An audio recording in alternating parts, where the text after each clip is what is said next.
The new Jace has arrived, and now the question is, what is the best format and deck for Jace? For those of us who are illiterate, let's read what Jace does. We can uptick the scry 2, and as for his second ability, we draw a card and reveal it, and we remove loyalty counters equal to that card's converted mana cost. In other words, if we draw a card that costs 4, then Jace dies, and that is not stinky. But Jace also has Kicker 2, which means we can instead cast Jace for 5, and when we do, we get a mini copy of Jace with loyalty of 1. Jace was the first card spoiled from Zendikar Rising, and when it was, it seemed like once again, all of the cool kids would be playing blue-green, especially since Jace combos with Teferi's Ageless Insight. When they're out together, Jace draws 2 cards, and more importantly, does not lose any loyalty. The good news is that I checked, and the combo does in fact work on both Arena and Magic Online. But now here's the not so good news. Despite having so many blue-green cards that work with this combo, particularly Ominous Seas, as Zendikar Rising spoilers rolled out, it became clear that blue-green was not getting any love. No land support whatsoever, and nothing that really works with this combo. We did get Jawari's Disruption, and alongside Neutralize, this combo could work in an instant speed counter deck, but I just don't know if I believe in this deck, and I don't want to do a typical streamer move and pretend like this deck is good when I don't think it actually is. It just seems to be missing 1 or 2 cards to be actually competitive, which means when more standard sets come out later this year, then it might become a thing. But until that happens, we must look to other formats to find Jace a home. So let's first move on to Historic. For Jace to work well, we're gonna need a deck with low converted mana cost. That ain't easy when we're talking about blue decks. There are, however, a couple of contenders. The first is Mono Blue Tempo, and the second is Blue White Enchantments. As far as converted mana costs are concerned, Jace would work in both of these decks. But now here's the problem. Both of these decks are not built for blocking. They either win quickly with flyers, or outpace the opponent with lifelink. The problem with both of those scenarios is that the decks fail to control the battlefield. If they can't protect Jace, using Jace for just 1 turn doesn't seem worth it. Perhaps Jace might fit somewhere in Historic, but if it does, it seems like they'll need an entirely new build. Now let's consider Pioneer. There's not much to say. The mana costs of Pioneer are quite high, and I simply just do not see Jace fitting into any deck in Pioneer. The same goes for Commander. The mana costs are just too high. There are some decks that are on the low side, but even for those decks, I just don't see why they would want to run that Jace. Now let's take a look at Modern. The mana costs of Modern are on the low side, so Jace could work. The issue is that we have to ask ourselves, why run this Jace over Big Jace or Liliana of the Veil? For Big Jace, it is not too difficult to surpass it. Its loyalty is really low, not great with Lightning Bolt everywhere, and its +2 ability is just balls. Lily, on the other hand, is not as easy to surpass. Even if Lily is bound to die, at the very least it makes an opponent sacrifice a creature. But ideally, decks that run Lily are looking to utilize this +1 ability, which makes both players discard, and she's perfect in a deck like Jund, because on turn 1 Jund discards, turn 2 they play a creature or Ren 6, and by the time turn 3 or 4 rolls around and they play Lily, their hand is pretty empty. And if Jund is up against a control deck, making the opponent discard every turn is really good. But Lily is not so good if we play her while we have a lot of cards in hand. So if we were a control deck with removal and counter, holding back and waiting for opponent to play something, running Lily would hurt us. In other words, if a deck can't dump their hand quickly, Lily is just not ideal. And all of that is why we're going with Sultai Jace Control. A lot of the cards are exactly what you'd expect. There be discard, early game creatures that are good both offensively and defensively, but the rest of the deck is geared toward holding back and waiting for the right moment, not only with card draw, but also with its removal. We got a good amount of that. The goal is to trade into late game, and eventually use Jace for card advantage. At the end of the day, it is for the most part, a traditional Sultai control deck, but with Jace, the deck is much more comfortable going the long game. Not to mention that Jace is very compatible with the deck. Despite the look of things, the average converted mana cost of cards in this deck is 0.88. That is an average converted mana cost of less than 1. So we can throw Jace out, immediately draw, and be pretty confident that Jace will stick around. The rest of the main deck is pretty self-explanatory. Bauble works well with Jace because it costs 0, and it also buffs our Goyfs. But now on the sideboard, we have colorless hate, red-green hate, creature hate, counter hate, permanent hate, graveyard hate, and my favorite, mill hate. Thanks to the new Rune Crab, there are a lot of mill decks out there, and when Blessing is milled, our graveyard goes back to our library. Hooray! But that is the deck. Now it's time for the gameplay. Be sure to subscribe if you want to see more content like this. Without further ado, here's the gameplay, and I hope you enjoy. So we're gonna skip over match 1. Our opponent was a mill deck, and they fell right into our trap. Needless to say, we won. So we'll be going straight to match 2. Opening hand's okay, I guess. We'll keep. Oh, and it's Tron. Oh, we have a Goyf on top of our deck too. So we'll wait on the fetch. And now Goyf. I'll play Stirrings. And Thought Scour is very tempting here, but let's go Jace instead. Draw into Goyf and back to opponent. And luckily they don't have Tron this turn. Oh, and they hit a Ballista. Okay. So here's what we'll do. Thought Scour, then push. They hit Jace. We'll play it safe and scry. Ooh, Drown Loch could be good. They'll need more cards in graveyard. All right, put on top. Swing for 5. Play Goyf and please don't kill us. Last Zone and Karn. Grabbing and Snaring Bridge. Many good moves here. We have Artifact Land, Creature Instant, and Sorcery. So if we scry and find a Jace on top, we'll have lethal. Let's go for that. No. Will Thought Scour our opponent try for that? No Planeswalkers there either. Swing at them for 5. They try for Bridge, but counter. And there's a concede. Tron is a pretty tough matchup for us, so we kind of got lucky there. Going in game 2 is bringing all this for all this. And with that, let's go to game 2. Opening hand, I like Thoughtseize, but everything else, we're gonna mull. Ooh, that good. Only 3 cards in hand. Very suspicious. Thoughtseize. Ooh, they have duplicates of the same land, and we're definitely taking Karn here. Want to be drawn, playing Sphere, and passes it back. We'll pass it back to them, and they do find a second Tron land and Ballista. Let's actually slow them down a bit here and Ass Blast their land. I was hoping for Jace this turn, but let's instead go Uro. That way next turn we can bring back Uro or play Jace with Kicker. Opponent draws a card. Ancient Stirrings, finding Blast Zone, just like my mama's face. Let's first Inquisition. Opponent has Ugin. Okay. Bauble. They have Expedition Inquisition on top, and now it's time for Uro. Put Blast on 2, and pass back. Ooh, Goyf, nice. They cracked the map. They'd be hoping for Ugin, and I could really use the Thoughtseize here. I think the smartest move, swing in for 6. Ass Blast, not bad. They chump, kick Jace. But we'll really roll the dice here and draw with both. Thought Scour, and a second Thought Scour, because either Blast Zone or Ugin will probably take out our things. So I land and pass, and now a Thought Scour. Let's actually scry here, because we have so much draw stuff here. Oop, not what we wanted to see. Let's draw into Drown in the Loch. Perfect. Swing for 6. And land. Bauble. Ooh, and they do have a mine on top. We don't really want them grabbing that. So here's what we'll do. Inquisition. Nothing as expected. And on their upkeep, we shall Ass Blast. And we hit a second Loch. But they do take out our dudes. And they find a tower. Well, Thought Scour and a Snapcaster. Talk about brutal. Inquisition. No Ugin for them. Play Tarm. And pass back. Oh, they attempt Karn. But too bad. Oh, this is so mean. Bring back Uro. Find an Ass Blast. Swing for 8. And in their final moments, what they gonna do? Someone's crying. And there is a concede. So it be on to the next spanking. Opening hand. We got a turn 1 Thoughtseize and a turn 2 Tarmogoyf. So we're gonna keep. Let's see what they've got. Oh, many things. All is dust as well. I think the most pressing threat is Karn. So we'll take that. Opponent then plays the map. Ooh, and Inquisition. But for now, play Goyf and pass. One will be passing back. We shall Inquisition. Another tower in hand. We'll take Mana Reshaper. Swing for 4 and pass back. One will be cracking. Grabbing Blast Zone. Swing for 5. One ups the Blast Zone. Second Tron land. Cycle. Swing. And what? They take it? Okay. Something we gotta watch out for though is Scavenger Grounds. Hurts Drown in the Loch and also our own graveyard. If we're lucky we could hit Uro here and cast it before they can exile. We'll try for that. Nah, shoot. And end of turn, our opponent blast off. I'm gonna be passing. Ooh, and a Goyf. Very tricky stuff here. Go with the Tar Pit. Swing for 3. They go to 3, and should we play Goyf or just hold open for Drown in the Loch? That's a very, very tough one. I might regret this, but I think we're gonna hold back here. What? Our opponent passes. And once again, animate, swing. And there is game 1. Okay. So we're going to game 2. Going into game 2. Let's dump this for this. And with that, let's go to game 2. Opening hand, very creature heavy, but we'll keep. On plays Relic. We'll play Hexdrinker. On plays Chalice. Okay. Relic makes things difficult, as does Chalice. Swing for 2. Play Goyf. And opponent be passing. Well, level up the Hexdrinker. Swing for 4. And pass back. Ooh, opponent be drawn. They have Rally Smasher in hand and they play Karn. Grabbing and Snaring Bridge. Oh, and that's so nice. We'll send Karn to Jesus. Play Goyf. Level up Hexdrinker. And pass back. Opponent plays the bridge. And we draw a land, so we could go for the explosives now. A little bit risky, but how could we turn that down?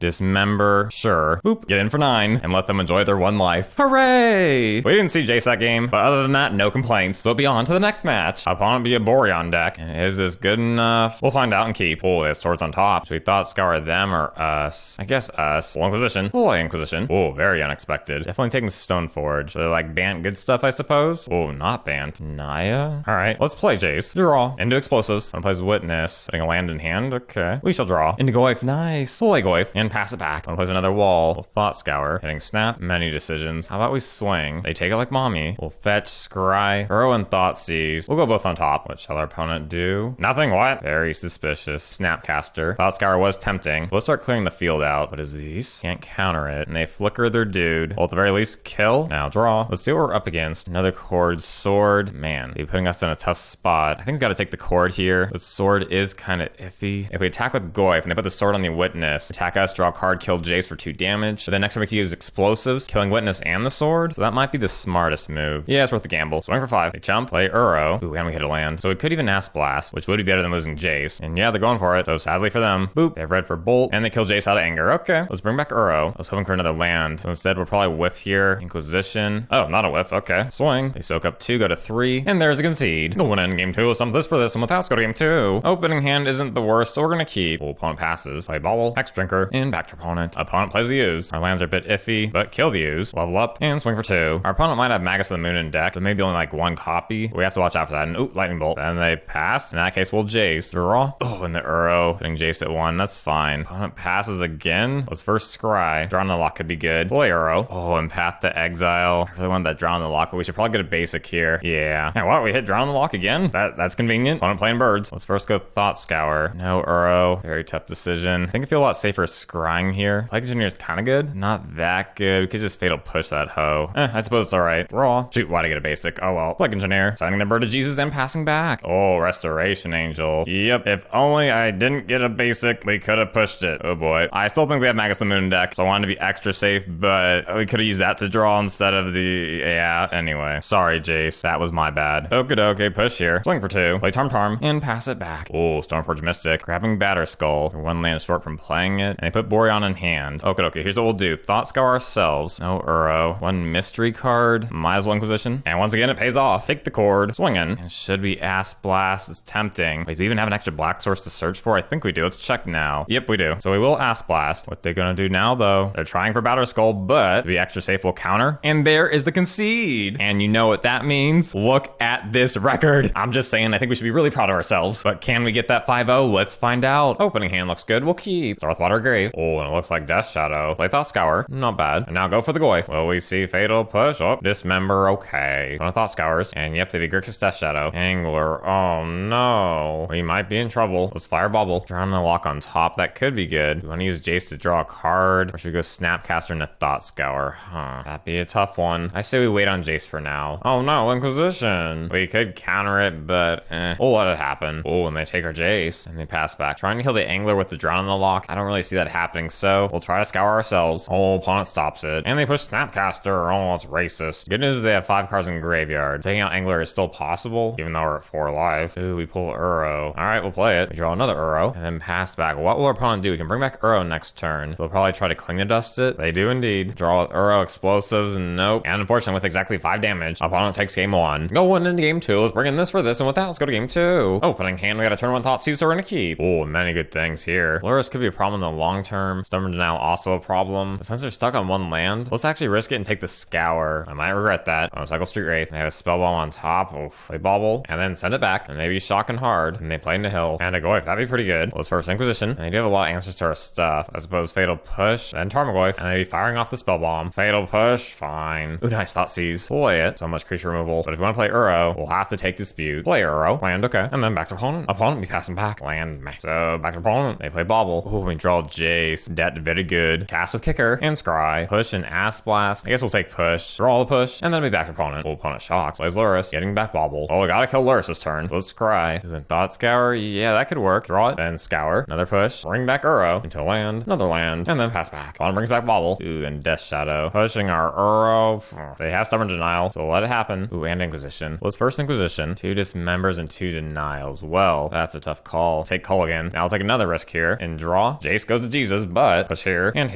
then Uro. Full land, cool. Opponent Thought Scours. Inquisition. And opponent be passing back. Another land. Animate. Swing. Dismember, okay. Another land. And back to opponent. Opponent passes back. Thought Scour. Nice. Animate. Swing for lethal. And we take game 2 with 4 minutes on the clock. Oh boy. We'll have to speedrun this one. In order to save time, I'm narrating this after the fact. Spoiler alert, we lose. They go all in on Angler, going all the way down to 2 life. And we were so close to getting back Uro. If we had 1 more turn, we probably would have gotten it. But Magic beat that way sometimes. So 4-1 overall. And now it'd be time to reflect. Most of the time, Jace felt really strong, except for in the last Death Shadow game. Having Liliana to kill the Angler would have been really nice. But other than that, I think the deck's really solid. If we were to change anything, I think maybe a second Explosives main deck would be good. And because we have so much card draw in the deck, I think we could get by with only 2 Jaces instead of 3. But will Jace become a modern staple? Only time will tell, so we'll have to wait and see. But for now, that is all. If you're in the market for a deck box, then I have good news. Because I've hand-painted brand new deck boxes. They're blue in honor of Jace. Sure. If you want one, they're available at deckline.com. But for now, that is all. And as always, I hope you have a great day.